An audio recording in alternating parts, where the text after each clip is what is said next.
here in just a couple minutes. So go ahead, get comfortable, get logged in, and we will get started shortly. We're glad you're all here with us.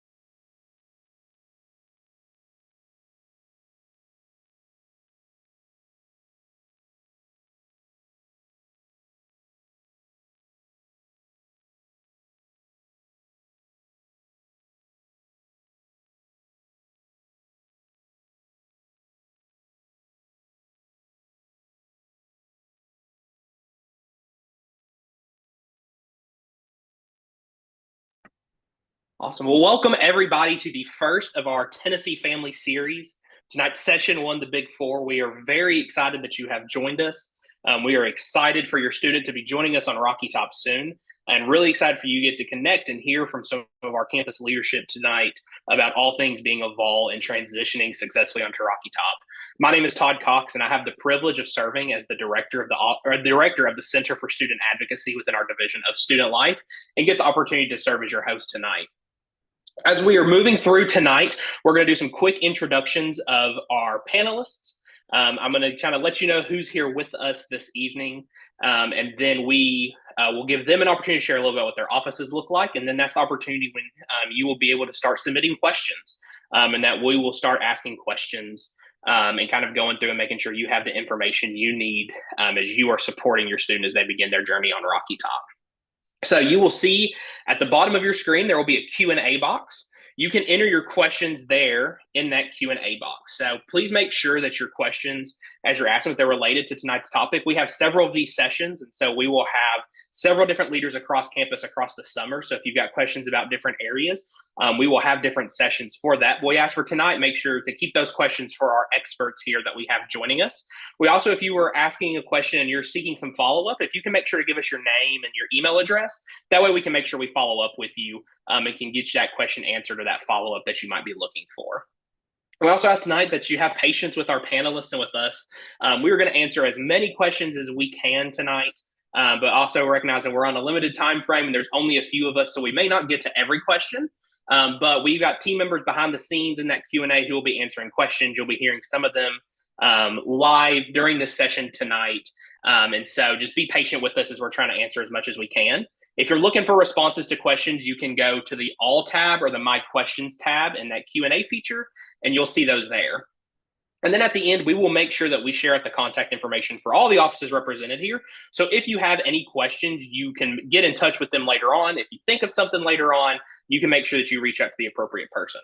The last piece is make sure not to resubmit questions. Once they're in there, we will see them. We will get to them as quickly as we can and in the capacity we can. But we want to make sure that we give everybody kind of the fair shot to get all those questions in there. So once you submit it, we have it in there. It's in that queue. And so we will work to try to get it answered. So now I'm going to jump in and just kind of give a quick introduction real quick of who we have here in the room with us. And so very excited to have Ashley Arthur joining us from Vol Dining, Lauren Pygott from University Housing, Julie Gillette from One Stop, and Moira Binder from University Parking and Transportation. So they will be our panelists tonight. They are great leaders on our campus. Very excited to have them joining us. So welcome to you four. Thank you all for being here with us tonight. And let's go ahead and dive in. So I want to hear from you all real quick. If you want to just kind of give us a quick minute. Ashley, I'm going to start with you because you're right here next to me in our squares. But just kind of tell us real quick who you are, what your role is on campus, and tell us about what your department does on campus. Hi, everyone. My name is Ashley Arthur. I am the marketing manager for Vol Dining. So we feed your students. We want to make sure that they have nice, good food while they're away from home. We want to make sure that our facilities are great for them. They don't have to worry about food while they're here getting their education. And I'm excited to answer some of your questions. Awesome. Thanks, Ashley. Lauren, I'm going to turn it over to you. Great. Hi, my name is Lauren Pikett. I am Assistant Director of Outreach with University Housing. That means that I'm here in our housing office answering calls, answering emails, coordinating all of our team to make sure you're getting all your questions answered before you move in. Also working on the back end, making sure you're able to select your room, complete your applications, pair up with roommates, all those things. I also work closely with our tour guide team. If you want to come and visit a room before you arrive on campus, we offer tours in our office, and also really hope to paint a clear picture of what it will be like once you move in on campus. We can talk you through packing lists, show you videos and photos and floor plans of what the different residence halls you may choose will be. So we can help with all of that. Awesome. Thanks, Lauren. Julie, you're up next. Hi, everybody. My name is Julie Gillette. I am the Associate Director at One Stop Student Services. If you haven't already familiarized yourself with One Stop, I'm sure you will over the next couple of months. But my team serves students related to questions in undergraduate admissions, financial aid and scholarships, the bursar's office, so about your bill and how to make payment, and then also the registrar's office in terms of transcripts and registration of courses and things like that, in conjunction, of course, with your advisor. So I'm happy to be here with you guys. Hope to answer any questions related to finances is a big one, but I'm sure we'll cover some other topics as well. Awesome. Thanks, Julie. Moira, round us out. Hi, everybody. My name is Moira Bindner, and I'm the Communications and Customer Service Manager in Parking and Transportation. Our department is responsible for over 18,000 parking spaces on the campus, serving about 43 to 44,000 students, staff, and faculty.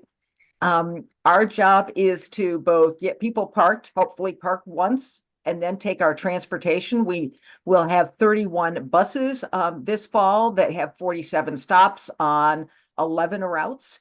And we also help manage special events as far as parking goes. Approximately 800 special events last year. And so we have to peacefully coexist in this landscape of the surface lots and the garages that we have to support all the wonderful, amazing activities at UT. Thanks. Awesome. Thank you, friends. So glad again that you are here with us tonight. Want to jump in and we will kind of do this round robin and we'll go in the same order that we just went in. But really just kind of want to start out. Tell us what's a piece of advice you have for new students and their families as they're getting ready to start this new journey here very soon.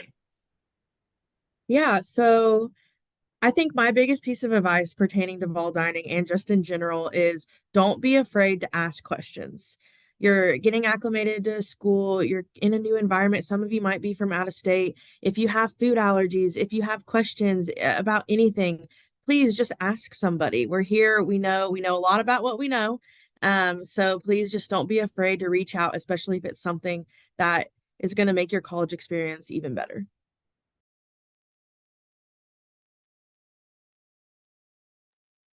I think for us, a lot of our information is sent via email. So it's really making sure that you start now, even though you're not in class yet, you might think it's kind of strange to start now checking that Tennessee or UT email. Make sure you're choosing to use the Outlook email and checking it regularly for updates from campus offices like us, for involvement, leadership opportunities, just basic notices, anything that may be helpful. A lot of that's going to be sent to that email starting now. So definitely go ahead and get that taken care of. Definitely not easy when it comes to be engaged and ask questions and check your email. But I would just add to Lauren is also be engaged with your MyUTK account already. From my perspective, your bill, your registration, your financial aid, all of those things, all of those resources are available to you in your MyUTK. So in addition to staying up to date with your UT email, you need to make sure that you familiarize yourself with your MyUTK account and also be using that daily as well.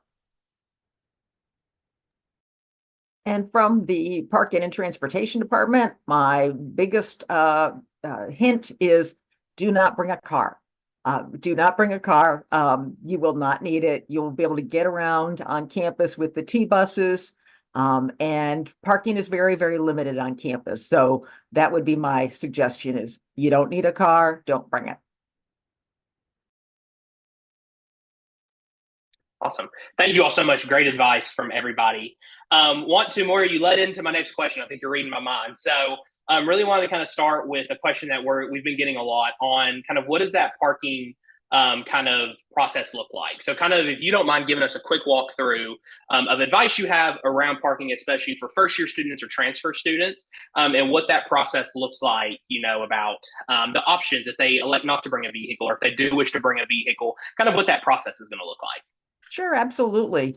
So this year, the program is going to be a little bit different for student parking. So if you've had a student at UT before, it has changed quite a bit for this fall coming up. As UT grows, we needed to make some changes in how we do our parking program. So we will have kind of a whole new way of looking at it. So the parking spaces that are closer in will be core spaces, and then there'll be the further out that you go, the less expensive that it will be. And priority parking, permitting, purchasing, sorry, tripping over my own tongue tonight. Priority purchasing will start this year, where grad students and seniors will be able to buy first on July 24th. And then juniors will be on the 29th of July. The sophomores will be on the 30th, and incoming first-year students will be on July 31st. That will be the day that you'll be able to go online and purchase a permit. And so it will also, most likely, first-year students, if there are permits available, they will be in the remote lots, which are just adjacent to campus and available via shuttle buses. So that's what will be, how the permitting will be happening this year. I will have more info. We do have some information on our website now about what the cost is and where these lots are, under about parking and transportation under the 2024 Parking Transformation Project. And so you can see information there. Thanks. Awesome. Thanks, Moira. I appreciate you sharing that. Ashley, I want to move to you for some questions about vol dining. And so we've had some folks ask about accommodations for dietary restrictions or allergies. So kind of give us a rundown. What does that look like for students who may have some dietary restrictions, some religious accommodations, kind of what accommodations generally look like when it comes to dining on campus? Yeah, that's a great question. With so many students that we see every day, it's something that's become very common. So Vol Dining actually has a registered dietitian on campus. Her name is Tatiana. She has a great background. She's done clinical, sorry, my cat is walking across me right now. She's done clinical, she's done athletics. So she's a great resource. She can help with anything from gaining weight, losing weight, maintaining diabetes, religious restrictions and preferences, vegan, vegetarian. But if you do have that allergy, we have a couple of other things that are really key for you eating on campus. So we do have a couple of True Bounce station at Rocky Top. That is a station that's allergen friendly, self-consolidated, all contained in its own, and no cross-contamination exists in that for the top 9 allergens. So that's going to be your peanuts, tree nuts, shellfish, fish, soy, dairy, eggs, and sesame. So if you have one of those allergies or you don't have any, it's great to eat there. So that is an option there as well. Breakfast, lunch, and dinner. It never closes down during the day. And then there's always a dessert, fruit, soup option there as well. But I would highly recommend that you go ahead and schedule an appointment with our dietitian. You can email her at volnutrition@utk.edu. Follow us on Instagram for information on that as well. We post about that all the time. And just reach out now so you can start making those consultation appointments with her. And if you need to also get in touch with Student Disability Services, Tatiana can help with you there as well. Awesome. Thanks, Ashley. I appreciate that. I have one more question for you. Going to throw it back to you real quick. So tell us a little bit, if you don't mind, real quickly about meal plans. So kind of quickly what those options are and how students sign up for meal plans. And then also, if you don't mind, really quickly kind of tell us what those meal plans, what that gets you. So whether in our dining hall location or more of our kind of licensed ones like our Chick-fil-A or kind of some of those locations, how those meal plans work, swipes, kind of all this lingo we talk about. Yeah. Share a little bit about that with us. Yeah, so a lot of that might sound foreign to a lot of people right now, but as soon as your students are here 1 weekend, 2 weekend, it's going to become, like Todd said, your everyday lingo. So meal plans actually don't open until further into June 16th, I believe. So you're not going to have that option to sign up on your MyUTK portal just yet. Please note that if you are a first-time freshman planning on living on campus, you are going to automatically be assessed that Tennessee Unlimited 7 meal plan on your account. The only thing you have to do is go in and switch to the Tennessee Unlimited 5 if that's the meal plan that you prefer. The difference is that 7 is 7 days a week and that 5 is Monday through Friday. Same price, different dining dollars there. The meal plans, you're going to have different options if you're not a first-time freshman living on campus. So we do have the unlimited plans, the weekly, and our block plans, as well as all dining dollar plans. And that can get you into anywhere on campus. So there's 3 components of that: your meal swipes, your cash equivalency, and your dining dollars. And we do have 2 all-you-care-to-eat dining halls on campus. And then we have a lot of casual restaurants on campus that a lot of them are national brands, such as Chick-fil-A, Panda Express, Starbucks. And then we also have a couple of new things coming on campus, some things that you might not have heard of before that are bringing some new and creative innovations to the University of Tennessee, like Chula, which is an Indian concept coming into the student union that we're really excited about. And then we also have a couple of new things coming up that are Big Orange Grill using UT beef. You can use your meal plan at all of those locations. So we're super excited. We have over 40 locations, not including our catering and our bakery. Thanks, Ashley. I am personally excited for Big Orange Grill, not just because it's right down from my office, but also big grill guy. So very excited for the Big Orange Grill. I think students are going to love it. Julie, I want to turn it over to you now and think about all things tuition and all the areas that One Stop that you all get to manage within your area. So tell us, when we're thinking about first semester tuition, when will families and students receive info on paying this, and what does that process look like for paying tuition and any other outstanding fees as they're making their transition? Absolutely. And nobody wants to talk about money, but we have to, right? So it's what kicks each semester off. And so we are currently waiting the Board of Trustees to approve tuition and fees. So we do have estimates on our website, and we're usually pretty close, if not exactly what is approved. And so you can use our website, onestop.utk.edu, to see the proposed costs. But the Board of Trustees typically meets at the end of June. And so as soon as we get approval, we will start putting your tuition, fees, housing and dining will also go on all at the same time. We tried to do that July 11th, I think, is what's published online for those charges to be available to view on your MyUTK. You will not get anything in the mail or anything like that. You will get an email notification alerting you that your charges are available to view on your MyUTK. We will also post your financial aid to the bill at that same time. So you should see everything available around that. Tuition and fees are tentatively due, again, pending Board of Trustees approval, August 9th. So go ahead and mark your calendar for August 9th, that is when the payment is due. What we do for that is 100% of your bill is due for the semester on that date, unless you enroll in a deferred payment plan. A deferred payment plan is optional and is available for anybody who is looking to space those payments out a little bit more. But if you do it in a deferred payment plan, 50% is due at enrollment by August 9th. And then there's a 25% payment at the end of September and another 25% payment at the end of October. So some dates I just mentioned: July 11th for charges on MyUTK, August 9th for when payment is due. So hopefully, Todd, I covered all of that, but I'm happy to answer more questions as they come. Absolutely. Thanks, Julie. That's very helpful as we're thinking about kind of the semester approaching and those important dates. So thank you for sharing that. Lauren, I'm turning over to you now. Your turn. So think about housing and for students who are living on campus. Okay. What do you recommend if they have more than one specific person they want a room with when we're thinking about kind of that room selection and all of those kind of processes? Sure. I think it's possible, but just be patient. Remember, there is a lot of time between when you're selecting your room in June and when move-in occurs in August. Hopefully, if you were able to, you participated in the roommate matching process that closed back in May, and you managed to form a pair with the one person. And then you're in touch with maybe your other friend or other pair of friends.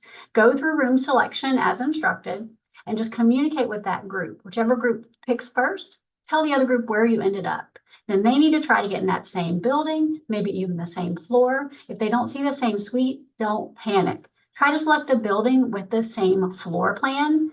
Then, after everyone kind of gets settled and calmed down in a room, message those other suite mates. Say, hey, my buddies are 2 doors down or 1 floor up in the same kind of room. Do you mind swapping with them? most of the time students are like, sure, we want you to be with your friends. So they'll email you back and say, yes, send that information to us with specifically who wants to swap where, and we can help you swap that on our end. So don't panic. You can always message folks and message back. Remember, anytime you're sending a message in the portal, it's pinging those students' Tennessee email. So they're getting that message and they can communicate with you. But just don't panic. Lots of time to swap around. And remember, once you pick a room, it's not a one and done process. You can go in and out of the portal throughout the summer as students change plans and move around. You'll have plenty of options.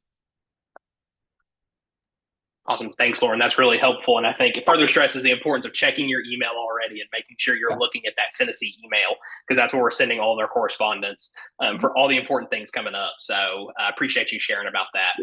Maura, I want to turn it over to you to talking about transportation and thinking about bicycles and e-bikes. And if you have any advice about students who want to utilize a bicycle or an e-bike, a scooter, kind of all the many different alternative forms of transportation that students may decide to utilize.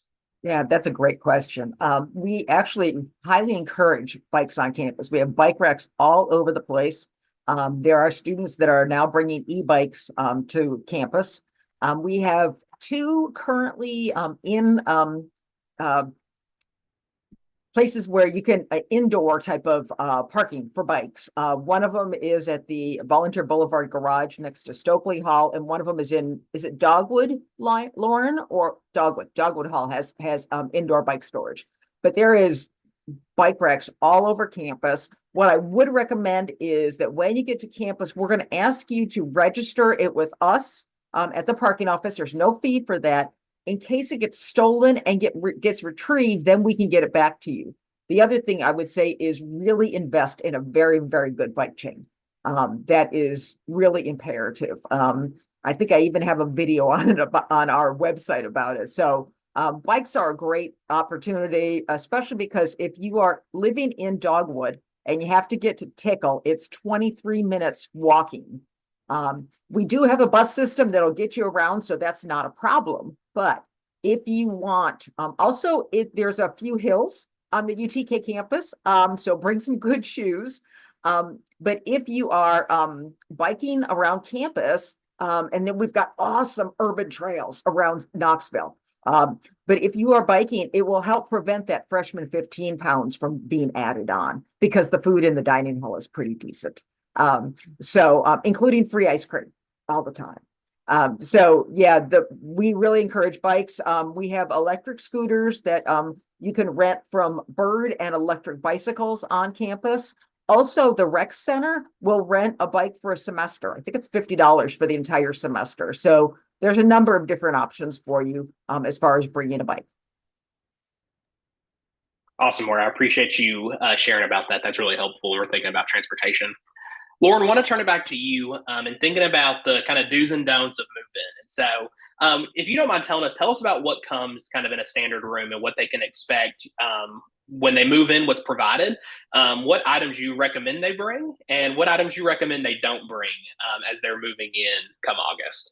Oh, sure. Yeah, great question. Each room you're going to have, of course, your bed with the mattress included, a desk chair, some sort of chest of drawers, could be under the bed, could be standing next to the bed. A closet, either a built-in closet or some sort of movable modular closet. That will be there for you. We also provide a trash can in the room as well as a recycle bin. You're going to have wireless Wi-Fi access, of course, and wired internet options, some sort of temperature control, whether that's independent or part of a larger system, but you'll have some temperature control within your room. We also include the window coverings. So some sort of blind or covering is going to be included on the window as well. We also include in every room a micro fridge, which is a microwave, freezer, refrigerator combination. So we ask that you do not bring any additional ones. Those are not permitted because we provide it for you. Similarly, because all that furniture is in the room, we ask that you not bring any large furniture pieces. It's very rare that a big couch or love seat is going to fit in any of your residence hall rooms, so we highly discourage that. We'll also make your move-in day much easier if you don't bring any of those large objects. But certainly contact us if you have questions about the size of room. We have it listed on our move-in webpage, a dimensions attachment there on the homepage. that will show you the recommended rug size or list whether your room is already carpeted, because many of our rooms are, so you may not need to even bring any extra carpets. If you're in a suite style with a suite style restroom within your room, you may want to bring a little rug or mat for your bathroom area. But just as like a nice perk to make it feel more homey. But otherwise, bring what really you're using now in your home, things that you're going to need just for your day to day, and lots of things like posters or family photos or things to make your room feel comfortable and like home. Awesome. Thanks, Lauren. That's really helpful to think about. Julie, want to turn it over to you. We had a question coming about the deferred payment plan and about, is there a cost associated or a fee with that deferred payment plan? And then kind of a secondary part, is there any interest on that deferred payment plan if folks would like to go that route? Yeah, great question. And I should have included that before. I apologize. There is a $30 fee to enroll in the deferred payment plan, and it is just added to your bill. So it rolls into that plan. And so that will be assessed when you sign up for the deferred payment plan. There's no interest on the plan. However, if for some reason you did miss an installment, so you missed that September payment or that October payment, then you're assessed a late fee and a hold goes on the student's account until it is paid. So we're definitely can help walk people through that deferred payment plan if that's what you guys are interested in doing. But yeah, there's a $30 fee to enroll in it. Awesome. Thanks, Julie. I appreciate that. Ashley, want to turn it over to you. So we've had some questions about pod markets and what are these pod markets? You know, hearing that we have several across campus, but not really sure what those are. So tell us about these pod markets and what they offer and how students can utilize them. Yeah, so we have 11 pod markets across campus. Pod stands for Provisions on Demand. So think of like a little convenience store, gas station without the gas. So like you're in Disney, you're in the airport, you just need a little grab and go item. That's your pod market. So we are primarily Coca-Cola schools. So we have all sorts of Coke products there. We have all sorts of local products like Classic Cookie. We have grab and go meals, grab and go sushi, medicine. We even have toiletries. You can use your meal plan in these locations as well. And we accept debit, credit, Vol card, Flex, a little bit of everything, just not cash. So the pod markets are great if you just need a whole meal, a snack, some shampoo, some Advil, some headphones, a Scantron, all across campus. Like I said, from east to west, from north to south, we got you covered. And they do indeed have you covered. I think if they had a rewards point system, I think I would be in the platinum tier by now. So big pod market fan here. Moira, turning it over back to you. What happens if a first-year commuter is trying to get parking and there are no permits left on July 31st? What will that process look like, and how will that be managed by your office if that is the case? That's a great question, and there was a couple people that asked it. We actually are going to have a special new parking opportunity this year, a park and ride lot. We have not signed the contract with it yet, but it'll be about 10 minutes away from campus. And that's where first year commuters, we have plenty of spaces at that lot. So if you can't get something closer in, that's where you're going to be going.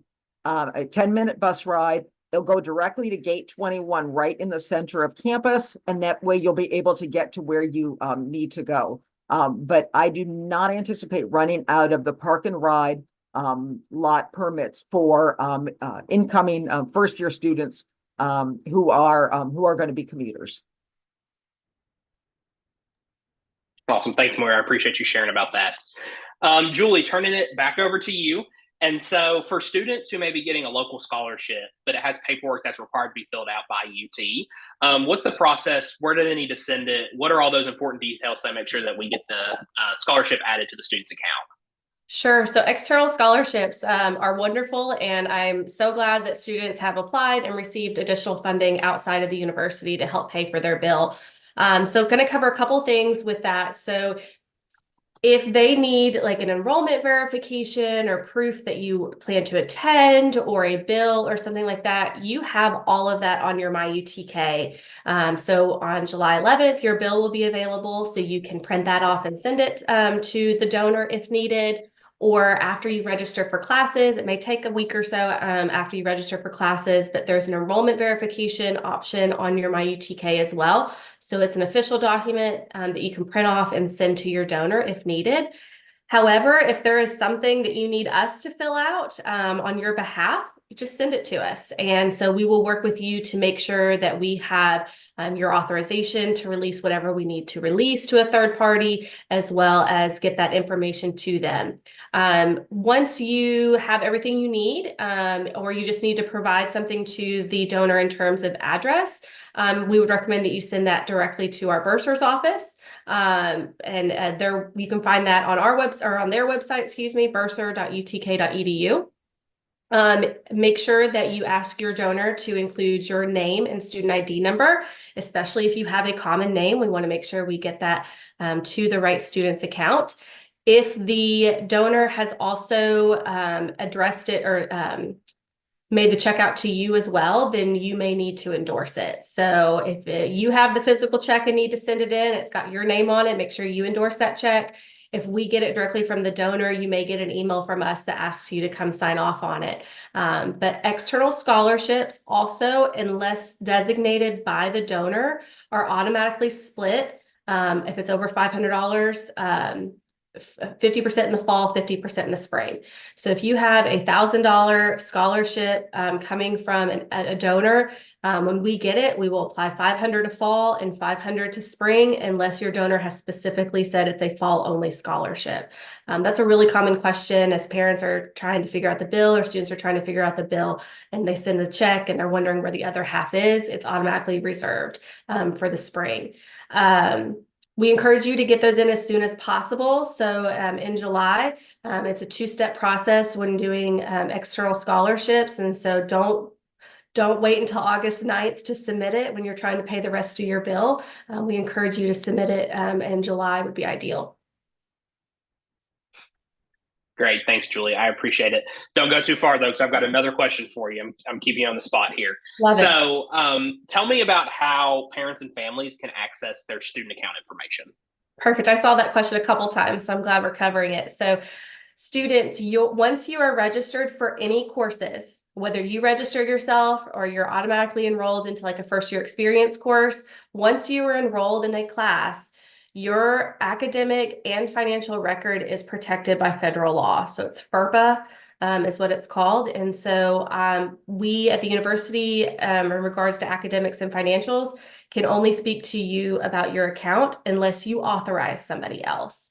And so parents, students have a conversation about what that looks like. It is an extremely difficult conversation for everybody. When I've got a parent that's trying to pay the bill and I can't tell them how much the bill is for.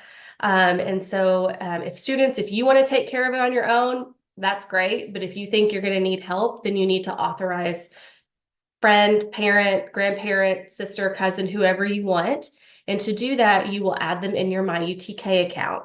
So your MyUTK has links at the top. One of them has a drop-down menu that says add authorized user, and you will put in your authorized user's information. For financial authorized users, once you are authorized, you will start getting emails from us. You will get all payment emails. You will get notified when the bill is due, when it's available, all of those things. And you will also have your own payment portal. So keep in mind that MyUTK is the student portal, and we encourage only students to use their MyUTK portal. Parents, guests, friends, family, if you want to help pay the bill, you need to be made authorized, and then you have your own separate portal, which you get a link to when you're authorized. I rambled a little bit there, but students, if you need somebody to help you pay your bill, talk about financial aid, any of those things, please authorize them in your MyUTK.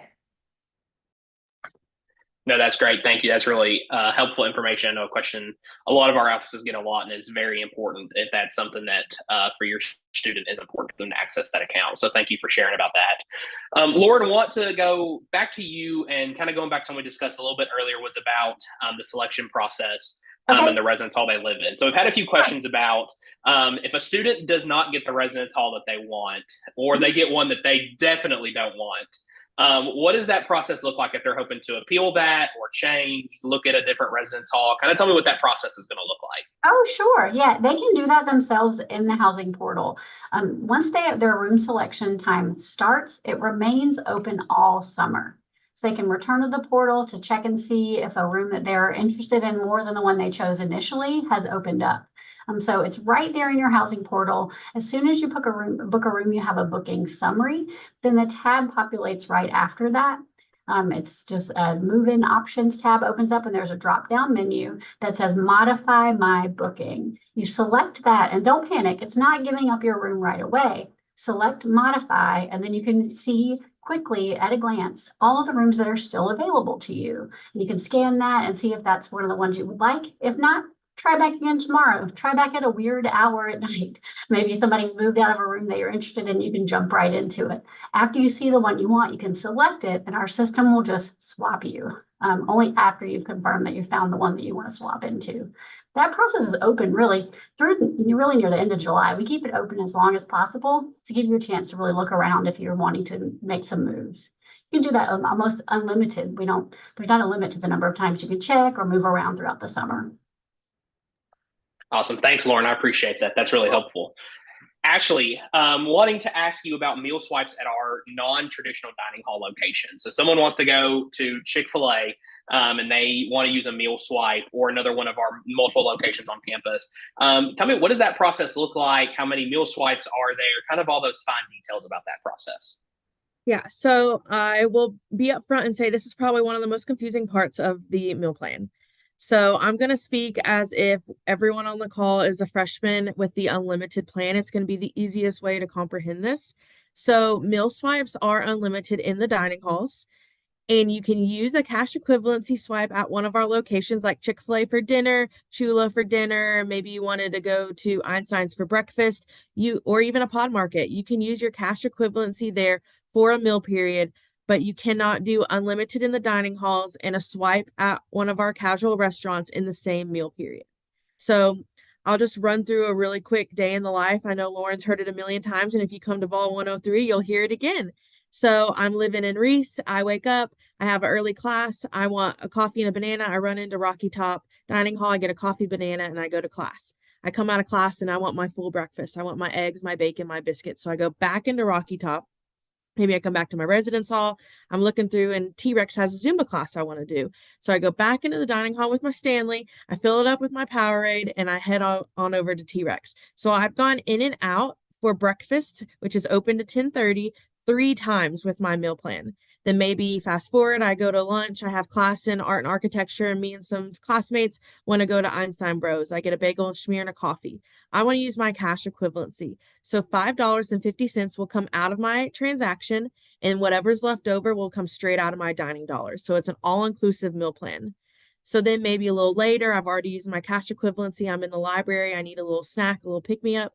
I go down to the Pod Market and I get a Red Bull and a pack of crackers. I can use my dining dollars. So once again, it's all inclusive there. So I can't go back into the dining hall and I can't use another cash equivalency, but I can use my dining dollars. Fast forward, I'm back in my res hall. I want to go to my sorority meeting with my friend. We go get dinner at Rocky Top. We go to our meeting. Maybe on the way back from our meeting, we decide we want ice cream. So that's kind of like a day in the life. I went in and out of the dining hall. I used my cash equivalency, my dining dollars, went in and out of the dining hall again. Once you can kind of understand that scenario, you really know how you can optimize your meal plan to the best of its ability. Awesome. Thanks, Ashley. That's really helpful as they're strategizing and thinking through what their day's going to look like. So I appreciate it. We've got time for a couple of more questions. And so want to turn it over back to you, Julie. And so talking about 529 accounts and always getting a lot of questions about these accounts. So how are the payments processed for families who will be paying the tuition bills directly from one of these accounts? And what are some important things for them to know as they're setting up and getting ready to start doing that?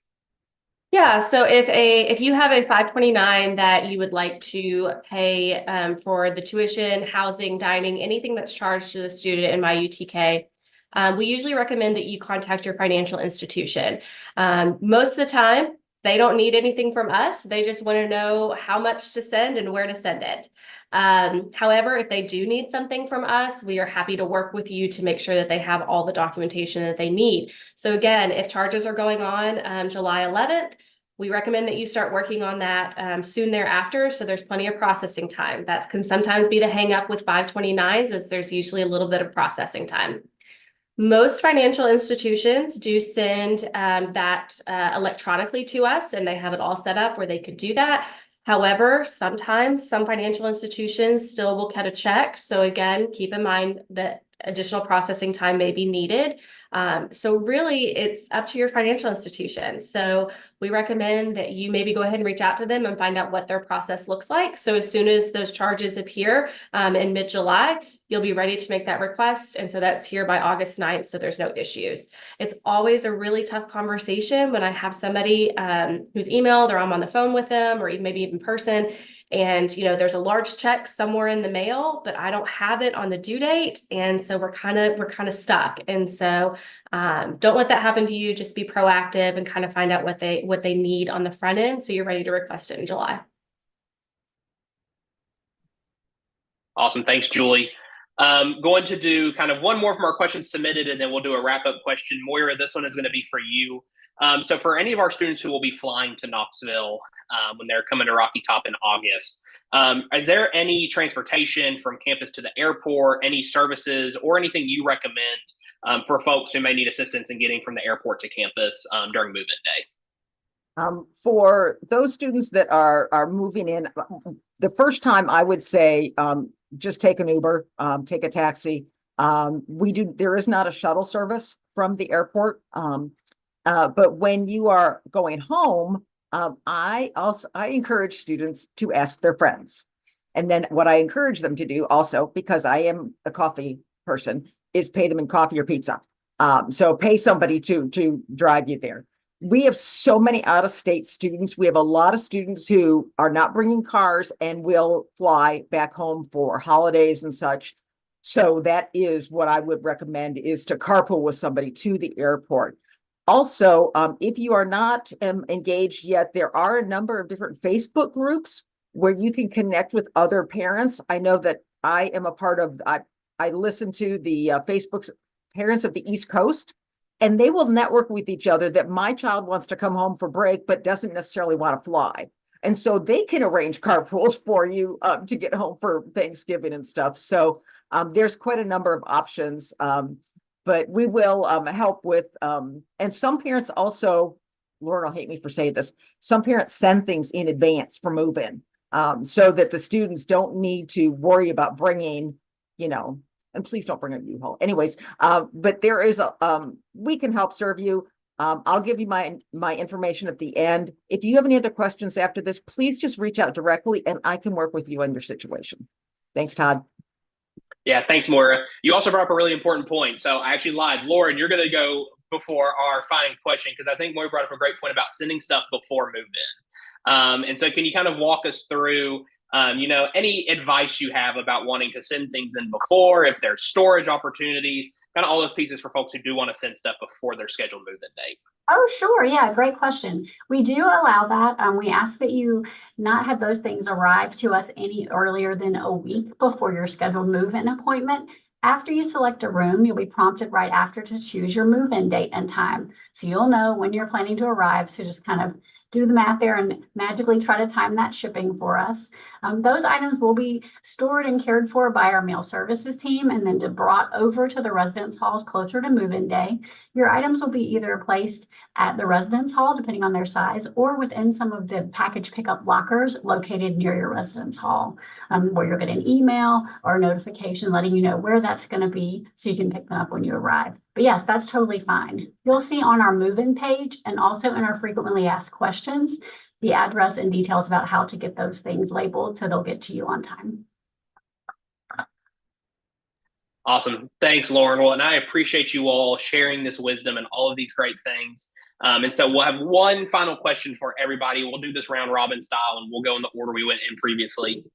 But just any closing thoughts you have, anything you want to quickly share as we're wrapping up our time together, and especially want to make sure what is the best way to contact your office or your department for additional questions or follow-up, or if somebody just needs something during the year, what's the best way for them to get a hold of you? So Ashley, you'll kick us off and we'll just go in our usual order. Hi, yeah.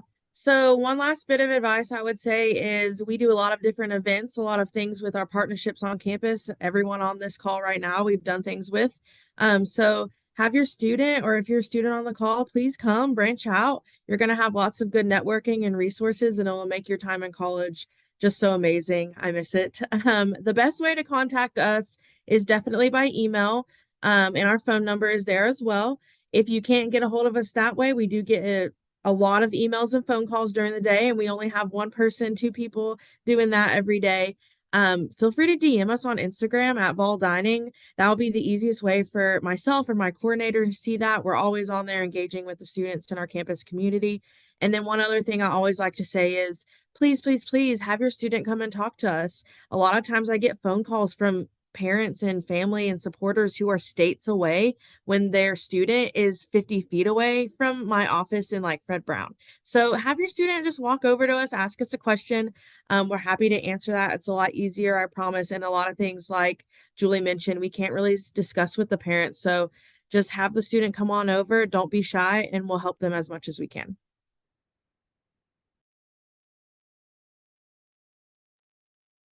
Our information is there. That's our email. Either myself or probably our customer service specialist, Amelie, will get back to you.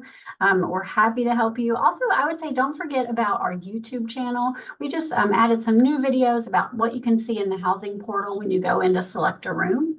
And all of our social media and YouTube channel is going to provide you some extra information. We're most active on Facebook and Instagram, then our YouTube channel as well. And those are all UTK Housing. That's how you can find us. We're really out there wanting to make sure we can connect you with information. So please give us a call. One thing that we didn't touch on, I know I talked a lot about money, but one thing that we didn't touch on regarding the admission side is July 1st is an important date. We have to have your official final high school transcript and your official test scores. So keep an eye on your Go Vols portal. There's a checklist in there. So make sure that your school has sent that final transcript, that we have your official test scores. That's really important that we have those by July 1st. So for some reason your school won't have transcripts ready if you're graduating sometime in June, there's a place in your Go Vols portal to let us know that, so we can follow up with you when appropriate. But that's something that we didn't touch on, but is super important as you're finishing up the onboarding side with undergraduate admissions. And I know that they kind of already hit on it. I'm sure Moira will as well, but we're here to support you, and we're excited for you guys to be here. And that's the reason we wanted to spend time with you tonight. And so we want to engage with you. And so again, our contact information is up there. We want to help. If you don't know where to start with my office. One Stop the name kind of gets us in trouble sometimes when we really can only help with 4 offices. But we're used to that. And so our team is really experienced with starting a conversation and connecting you with the right places. So I know somebody in the chat said, I don't even know where to start. Give us a call. We want to talk. We want to make sure that this is a seamless transition for you. And I will round out the crew here. From my side, I want to just remind you that we've got not only the transportation on campus with the T buses, including new electric buses this year. We're very excited for that. We're also working with Knoxville Area Transit for the local transit, which is very affordable, very easy to get around. We will be, we're actually trying to see if we can sign something special with them to help with the cost of that for students. If you need to know any information, you can contact our website, parking@utk.edu. Also on Twitter or X at UTK Parking. I'm at the other end of the Twitter account, and don't type UT Parking because that's at other school with the wrong shade of orange. And just ask the questions. Don't assume things. Just ask them. That's what I tell the students. Ask before you get a parking ticket. And so we can help work you out. We've got lots of new technologies coming in to help find parking places. Got lots of good things coming to UT. But again, we're here to serve you and to make the experience fun and really, help support your students as they transition to this thing called adulthood. Thanks. Awesome. Thank you all so much. I greatly appreciate you all joining us tonight. And being a part of this and sharing your wisdom, as well as being open and available for you and your teams to answer any more questions that our families have. Also want to share my appreciation to you all who joined us this evening We appreciate you taking time out of your night to take time to join us, to learn more about the volunteer experience, to hear from leaders across campus, and to just learn all things UT, and have the opportunity for us to answer your questions as well. We had all of that contact information up. So if you have follow-up questions, please make sure you're reaching out to these folks, making sure you're asking those questions, kind of getting those answers to whatever questions you or your student may have. Before we conclude our evening, I want to just give a couple quick plugs real quick. So we do have a post-session survey that we highly encourage you to fill out. It's shared in the follow-up email, and it's in our Tennessee Family Hub, but you can find that tiny link right there, so you can just type it in and complete that survey for us. That's really helpful for us as we're continuing to make sure that these sessions are beneficial and impactful for you all, and we would appreciate you giving that feedback. If your student has not already, don't forget to complete Vol 101, the online introduction to the University of Tennessee. And so you can find that at that link, the preorientation.utk.edu. It's really important for your student to complete this. It's really helpful for them to do this. So be sure they have checked that out. And then for you all as family members, we want you to join the Tennessee Family Association. This gets you access to our family hub, a lot of great resources, a great family community, as well as all of the cool things that we do through our family association. So it is free to join. There is no dues. There's no fee for joining our family association. And so please make sure that you join that by following that link or visiting family.utk.edu. And then our next session is going to be on June 13th for session 2, Community and Leadership. During this session, we'll be discussing how your student can develop their leadership skills and find community across campus in identity-based and affirming spaces. So we hope you will join us for that. You will see more information rolling out about that and all sorts of great things. So definitely be sure you join us for that. We will have 6 total of these sessions across the summer, all beneficial, all with great leaders. So we hope that we see you at that next session. Thank you all so much for joining us tonight. We hope you have great nights. We can't wait for you to be on Rocky Top soon. And as always,